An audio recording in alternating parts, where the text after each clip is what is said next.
Mbyje në mes të bulevardit, nga Altin Troplini, nga poja i Skapit, që sot flet në Durrës, thuju dursakve, pse lirovet, pse mbajtën xhep mandat arresti e Elvis Doçit. Se pashtu duar se po fliste në Durrës, thanë, pash një titull. Thuju dursakve, krijon një klim, ndjek Edi Ramën, me klim terrorin ndaj gazetarëve. Rrëmben gazetarin në mes bulevardit, apo në kafene. Pse? Sepse kishte video për Edi Ramën në dokumentat e tij. Dhe në çdo dalje do thoshte që kemi presione, edhe rrjeshtonte edhe gazetarët në presione. Cili gazetarët ka bërë presion për një kriminal t'y pathuj pak?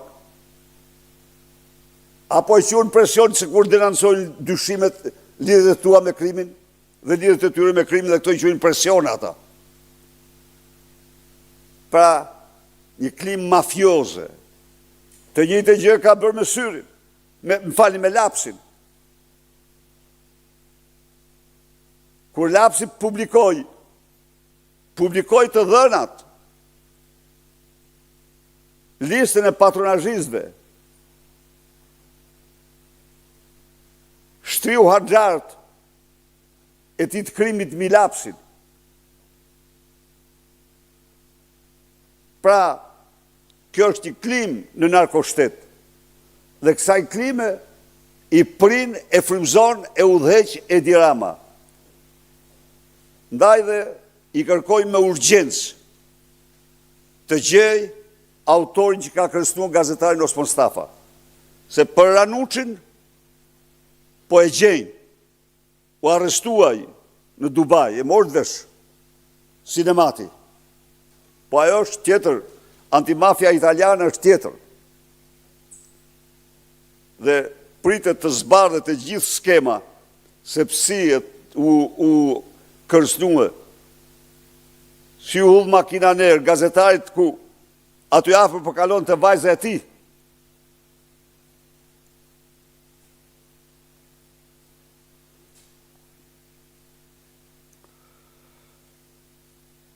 Së dyti, denoj edhe njëherë me forcën më të madhe.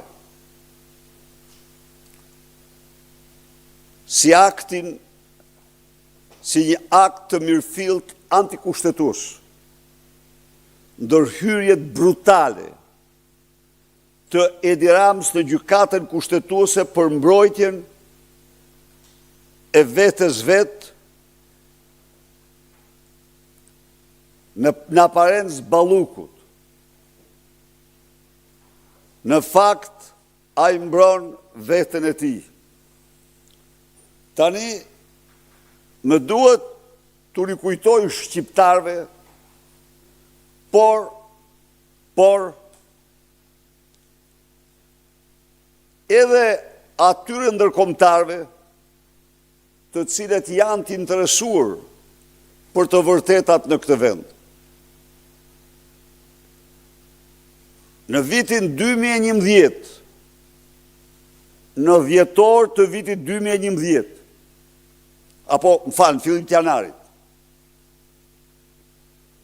pas një video të publikuar, të manipuluar nga Edi Rama dhe Filip Çakulli, në të cilin më falso akuzonin Ilir Metën për një rishfet që ishte kur i tillë, u faktua, për 700.000 eurosh. Ilir Meta, do t'ja u them ju këtu, pa ardhur kërkesa nga prokuroria, pa ardhur për hetim për imunitet, ka dhënë dorëheqje nga zëvendës kryeministër dhe ka heqë dorë nga imuniteti. Ka heqë dorë nga imuniteti. Në atë kohë, prokurore ishte Ina Rama.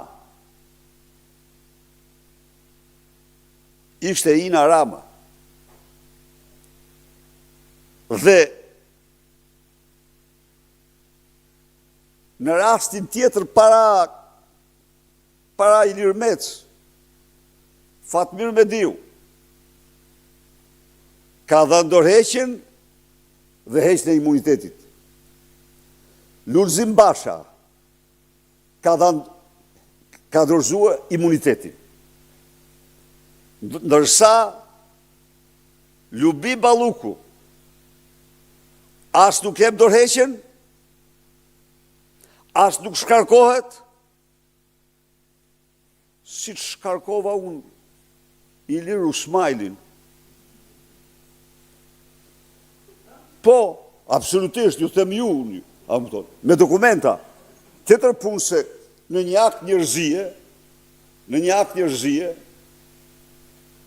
unë njoftua si dorëheqje. Jo, nuk ishte dorëheqje. Sepse i vllajti, cilin unë e njihja vllajën e tij, i vllajti ishte kryetari i dhomës eksportov ose diçka kësaj natyre. Kishte bërë presion ndaj drejtorit të përgjithshëm të burgjeve për një tender. Dhe kishte kërcënuar atë. Ai e kishte regjistruar. Drejtori ishte njëri i ndershëm vërtet. Dhe e kishte regjistruar. Ku i vllai përmendte ministrin. Dhe ministri, në vend që të denonte vllain e tij, që i kishte përmend emrin, shkarkonte drejtorin se kishte regjistruar. Dhe unë shkarkova ministrin. Dorëheqjen, u ktheva nga jashtë, dorëheqjen thash. Sigurisht. Ky është standardi normal. Po këto s'mund t'i mohojnë, s'duhet t'i mohojnë. Se nuk shërbejnë. Se urdhë duke mohuar këto, ja ku arritëm. Kryeministër që bën avokatin e ministrit ti.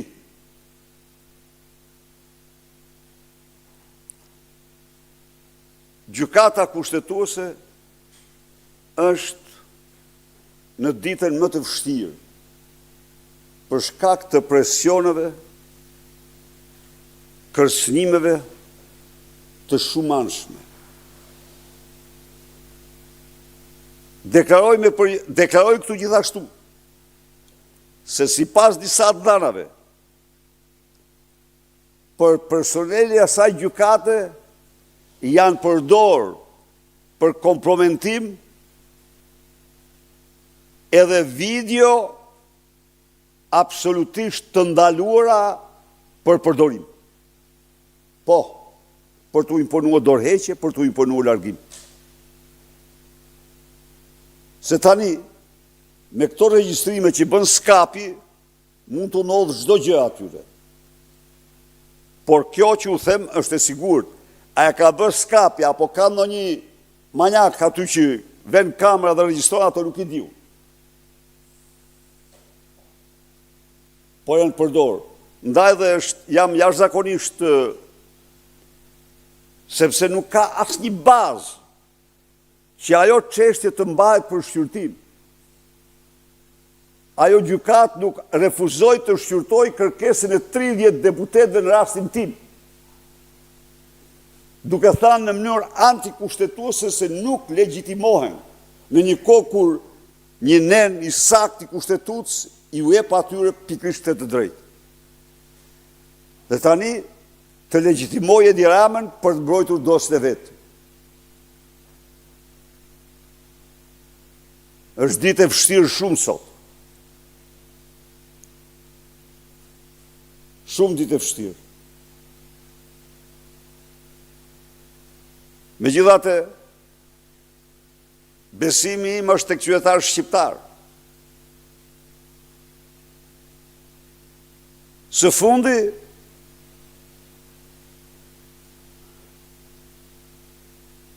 duhet denancoj me forcën më të madhe zëvendësimin e standardeve me lobime korruptive nga Edi Rama. Zëvendësimi i plotësimit kriterëve dhe standardeve me lobime korruptive ka qenë një faktor shkatrimtar për Shqipërinë dhe shqiptarët. Shqipëria dhe shqiptarët kanë paguar çmimin më të lartë në tërë historinë e tyre. Një minutë. Jemi këtu. Jemi këtu, do marrim vetëm këtë javë. Zhvillimet e 10 ditëve të fundit. Asgjë tjetër.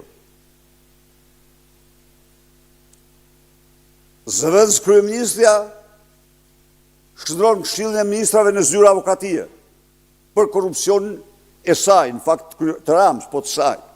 S'ka ndodhur kurrë në Europë, as në histori. Kjo mund ndodhë vetëm në regjimet absolutare. Po në këtë harë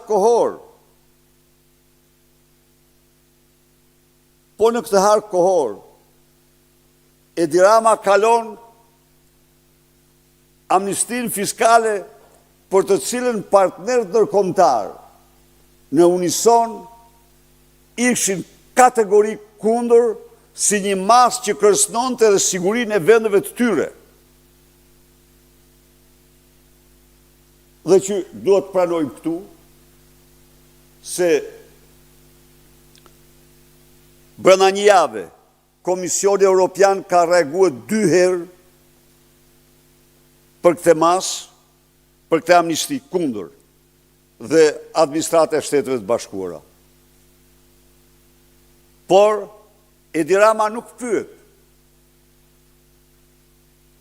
Nuk pyet sepse ka zëvendësuar standardet me lobim korruptiv.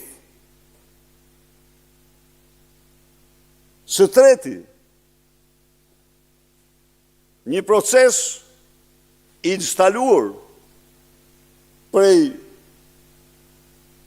shumë vitesh u përmbys dje duke rrëmbyer dhe institucionin e fundit që kishte ngelur gjysmë, sepse ajo ka qenë një kandidaturë konsensuale. Zonja Balanca ka qenë një kandidaturë e pranuar nga 2 palët, siç e dini. Po, megjithatë ne kemi vlerësuar punën. Pra, ky pushtet, kjo grim, ky segment kishte ngelur, refuzoi në mënyrë kategorike zotin Besim Ndregjonaj, refuzoi në mënyrë kategorike zonjën Adriana Kalaja, refuzoi në mënyrë kategorike çdo kandidaturë tjetër të mbështetur nga Partia Demokratike, siç e pat,